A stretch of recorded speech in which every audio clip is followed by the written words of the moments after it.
Ito naman ay buoyant smoke signal. Ginagamit to during daytime. Daytime naman to. Ngayon, ang color nito is bright orange. Tapos, ang paggamit naman nito is ganoon din. Almost same lang naman halos lahat. Pinadali na kasi. Tanggalin yung cover. Pag tanggal ng cover, meron na rin yan na parang cooling ring sa Sabrina style ba? Yan. Pagka dulot mo yan, tusok na siya. Pag sarap ka sa dagat. Ngayon, kapag almost same din dito. Kapag bubuksan nyo, syempre, dapat nadawin ka pa rin. Kasi pag binuksan mo na gauge daw, punta sa ito. So, ngayon, tatapon mo siya kagad kapag umusok na.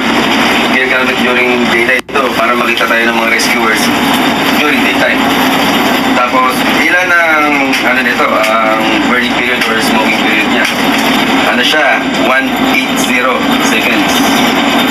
3 minutes. Mga nasa 3 minutes. Minimum 3 minutes ang burning period niya.